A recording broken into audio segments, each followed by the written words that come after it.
Fala pessoal, tudo bem? Luiz Perdono aqui. Fábio Prado aqui. A gente tinha, né, o nosso Meteor Talks, que a gente fazia em eventos, inclusive com participações ilustres, né? Gabriel Leão, o Albino já participou, o Fujita, toda essa galera. E hoje vai ser o nosso primeiro episódio de um modelo novo que a gente está implementando, que a gente vai gravar toda semana, que vai ser o Meteor Podcast. Então a gente vai produzir material aqui rápido, 10 minutos, e a partir disso usar, né, em rede social e também mostrar conteúdo para vocês relacionados à avaliação de força muscular, avaliação de dor e situações novas que têm acontecido dentro da literatura. A gente quer trazer estudos aqui, né, ler um estudo inteiro na íntegra, e também protocolos, utilização. E hoje, né, Fábio, acho que a ideia é a gente falar um pouquinho sobre dinamometria handheld. Boa, a ideia é interessante, a gente precisa cada vez mais mostrar para todos os fisioterapeutas, né, e mostrar para todas as pessoas que efetivamente usam o nosso equipamento, que ele é um equipamento extremamente confiável e que a literatura hoje dá super suporte para que a gente possa utilizá-lo com bastante segurança. Essa semana, inclusive, a gente teve uma polêmica, né? Exatamente. Teve um vídeo falando que é uma vergonha, que não funciona, que é algo que é antiquado, que tem opções muito melhores e que não deve ser utilizado. Eu acho que antes de a gente falar sobre qualquer coisa envolvendo artigo e tudo mais, acho que vale a pena a gente comentar sobre o princípio de funcionamento.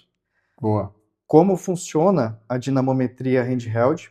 Lembrando que hoje até a gente não tem conflito de interesse em relação a isso ser isométrico por compressão ou por tração, porque a gente tem dois modelos. Os dois aqui. Né? Mas tanto que ainda hoje o nosso equipamento mais vendido continua sendo o de compressão. Né? Então, Fábio, se quiser comentar como é que funciona o princípio de funcionamento da dinamometria manual isométrica, daí eu vou complementando também. Mas acho que é importante para o pessoal entender o princípio de funcionamento mesmo. Bom, Luiz, a primeira coisa que a gente precisa deixar muito claro é que ambos os sistemas, tanto o sistema do dinamômetro por compressão, né, que é o dinamômetro handheld, quanto o dinamômetro por tração, são amplamente validados na literatura. Isso é a primeira coisa que a gente tem que fazer. A gente tem uma responsabilidade aqui de levar aos profissionais da área da saúde que querem medir força dos seus clientes, dos seus pacientes, né, aquilo que é validado pela ciência. Tá? A gente não está entregando aqui um equipamento que não seja validado ou um modelo que não seja validado. Existem inúmeras revisões sistemáticas com meta-análise, né, Luiz? Um monte de estudos, um monte de associações que recomendam o uso da handheld, independente se a gente vai utilizar o Medeor Medtech, o SPTech no caso nosso, ou se a gente vai utilizar os equipamentos de outras marcas, eu não tenho problema nenhum em falar nisso, né? Da Lafayette, da Microfet, enfim, de outras empresas que utilizam os equipamentos handheld, né? Então, o mais importante para a gente falar aqui para vocês, que mais do que nós falando, eu e o Luiz falando, a ciência fala que esse modelo de avaliação é um modelo válido, confiável, e que se os devidos cuidados metodológicos forem aplicados, o processo funciona muito bem e você tem uma avaliação extremamente fidedigna da força isométrica dos avaliados, digamos assim. Então, esse é o primeiro ponto, tá, que eu queria deixar claro.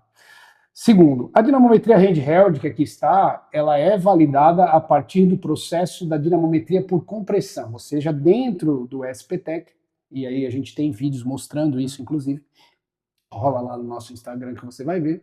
Dentro do nosso SPTech tem uma célula de carga de compressão, ou seja, toda vez que você faz uma força contra o apalpador do SPTech, essa força é transmitida para a célula de carga e através de um conversor analógico digital ela é enviada para a placa e da placa para o teu celular através de uma comunicação Bluetooth. Tá? Então, toda essa situação eletrônica ela acontece de forma instantânea e você vai ter essa informação ali em uma forma fidedigna, porque a gente testa e tem calibração de erro e uma série de ferramentas para garantir de que 10 quilos transmitidos no apalpador sejam os 10 quilos que estão no teu celular. É importante falar também que essa não foi a primeira célula que a gente utilizou dentro do equipamento. Cada célula vai ter um datasheet, uma especificação diferente. Essa célula que a gente utiliza hoje dentro do SPTech é uma célula de uso médico específico, de balanças médicas. que é muito sensível. E a gente precisa disso porque desde o escopo da construção do equipamento, a gente queria que a algometria fizesse parte. Boa. E para a algometria fazer parte, cada grama importa. Então ela tem uma sensibilidade muito grande. Então isso é importante de ser levado em consideração na hora de adquirir um equipamento. Boa. Interessantíssima essa observação. Mas vamos à metodologia, né? Qual que é a ideia da dinamometria handheld? Você segura o dinamômetro e você faz uma força contra o dinamômetro. Isso é extremamente versátil, principalmente pensando em uma série de situações. Por exemplo, às vezes eu estou no meu consultório e eu não tenho como prender isso num espaldar, por exemplo. Às vezes eu estou em domicílio do paciente. Isso é uma coisa que é muito importante, né? A gente adora o dinamômetro por tração, tanto que a gente tem um. Só que a gente sabe que no dia a dia do fisioterapeuta, e o Luiz e eu somos fisioterapeutas, muitas vezes a gente está atendendo pacientes no domicílio e isso se torna impossível. A gente não tem onde prender o dinamômetro, diferentemente de uma academia, por exemplo. Então, o dinamômetro handheld se torna extremamente versátil. Então, basicamente, a ideia é que o fisioterapeuta ou o profissional da educação física ou o médico segure com o dinamômetro com a mão e o paciente faça uma pressão contra a mão, empurrando, comprimindo a célula de tração do apalpador para a mão do paciente, do fisioterapeuta.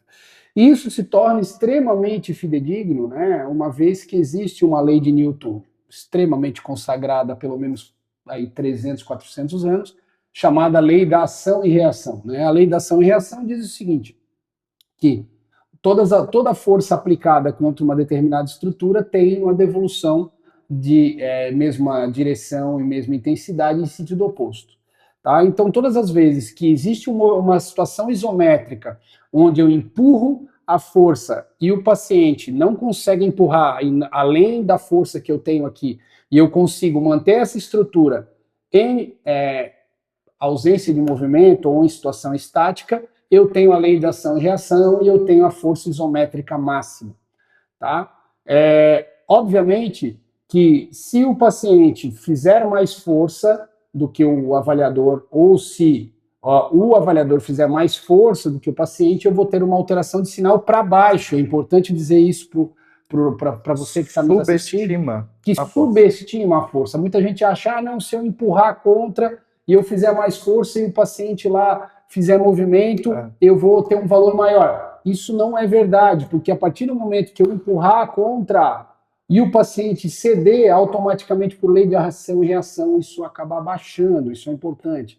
Então, é importante deixar claro, né, Luiz, que na realidade, quando a gente faz essa empurrada e a gente empurra a força e o paciente consegue sustentar na posição isométrica, aquela lá é a força real isométrica dele, e não aquela que simplesmente ele está impondo, né?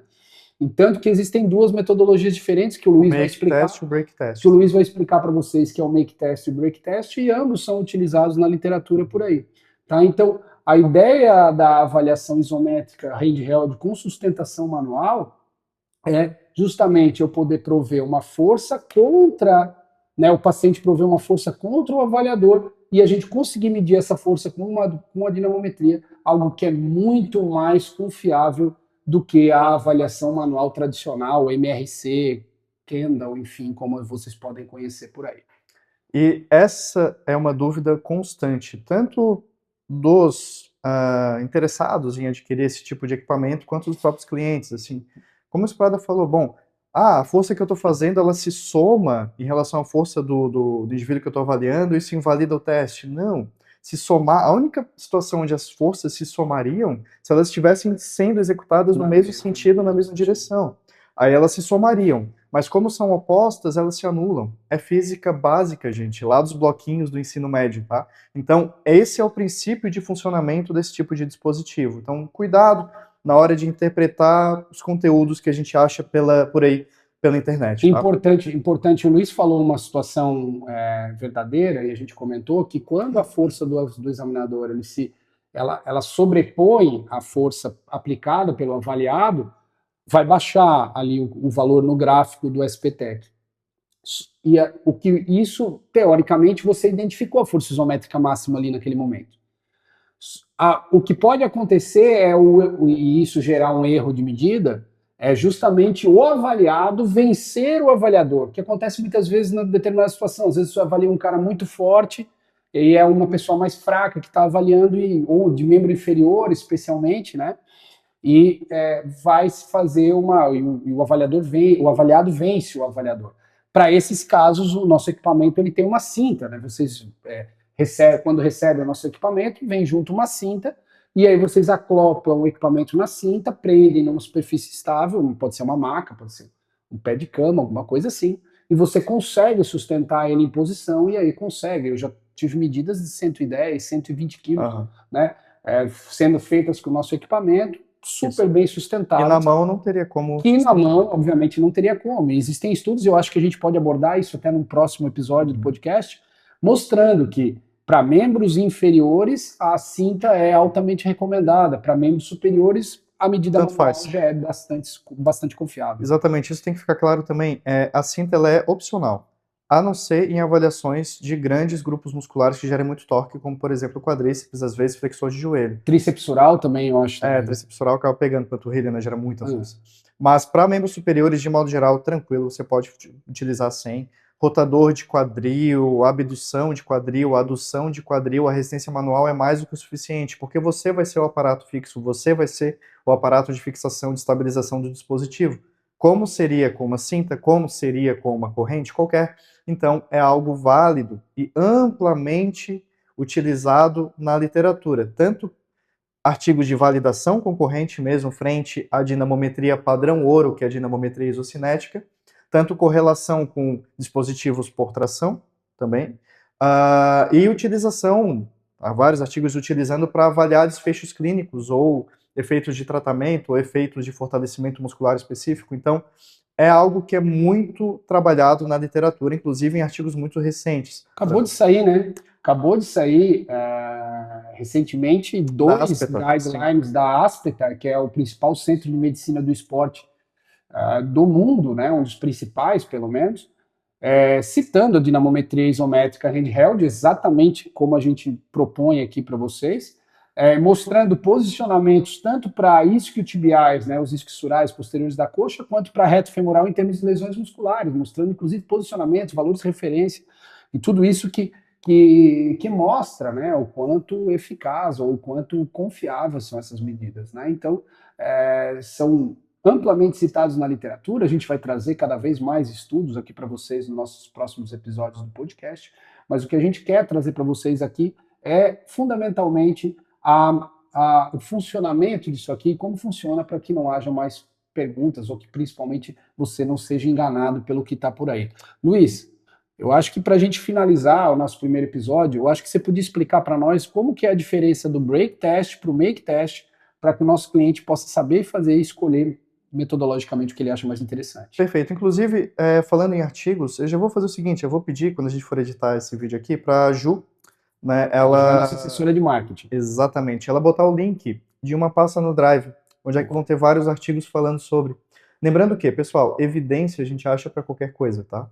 Se você for na PubMed e buscar qualquer coisa que esteja em polêmica, por exemplo, ventosa, microfisioterapia, enfim, vocês vão ver que vão ter artigos defendendo e não também a técnica. Mas o que é mais importante, até vou pedir para a Ju colocar aqui a pirâmide da evidência, né? Boa, é importante você saber interpretar a evidência, né? O topo são as revisões sistemáticas de literatura com meta-análise, confere? Que fazem análise de muitos artigos de forma extremamente criteriosa e avaliando, inclusive, a qualidade da evidência, que não adianta você fazer uma revisão de artigos ruins, que o resultado vai ser ruim, né? Mas avaliando a qualidade da evidência. E nas revisões temáticas de literatura, o equipamento é sim confiável e válido, tá bom? Então tem que tomar um pouquinho de cuidado com isso. Bom, mas falando sobre o make test, break test, né? Basicamente, deixa eu pegar aqui, tá? O make test seria o teste padrão que o Sprada estava mostrando para vocês, que é basicamente eu fazer a força aqui contra o equipamento, eu como avaliador, aqui eu não tô, só um exemplo, né? O avaliador vai segurar aqui o produto, a gente vai fazer força contra o equipamento, e vai ter um valor de força que vai ser gerado aqui, um valor de força isométrico. Esse é o make, o padrão, ou seja, o paciente está fazendo força contra o sensor o máximo que ele consegue, de forma sustentada durante um tempo pré-determinado, geralmente em torno de 5 segundos de contração. O break test seria o seguinte, eu estou exercendo já a minha força máxima aqui contra o Sprada, contra o equipamento. e mesmo assim o Sprada vai me vencer. Ele vai empurrar, vencendo a minha ação isométrica e fazendo praticamente uma ação excêntrica aqui durante a execução do teste, ou seja, exercendo mais força do que eu tenho capacidade de resistir. Lembrando, só é possível com equipamentos desse tipo de compressão, né? E é uma metodologia utilizada que ela tende a gerar valores maiores. Por quê? Ocasionalmente, lembrando que cada articulação, cada movimento vai ter uma angulação de pico de torque, ok? Por exemplo, para joelho, a gente espera, quadríceps, a gente espera que essa angulação de pico seja por volta de 60 graus de extensão de joelho. Se eu fizer a 90 graus, imagina o joelho dobrado a 90, eu não vou estar em pico, e tudo bem. Se a minha metodologia for avaliar 90, tudo certo, só que eu sei que eu não estou em pico. Mas, quando a gente faz um break test, a chance de a gente passar pela angulação de pico, ela aumenta. Consequentemente, a gente espera que os valores obtidos acabam sendo maiores. Então, são metodologias diferentes de avaliação. O break test ele é melhor? Não. Ele é menos utilizado, inclusive. Mas no próprio guideline da Aspeta, né, eles utilizam o break test para avaliação de força muscular de posterior de coxa. Mas depende da metodologia que você vai aplicar. E também importantíssimo, se você faz um make test, você deve repetir um make test.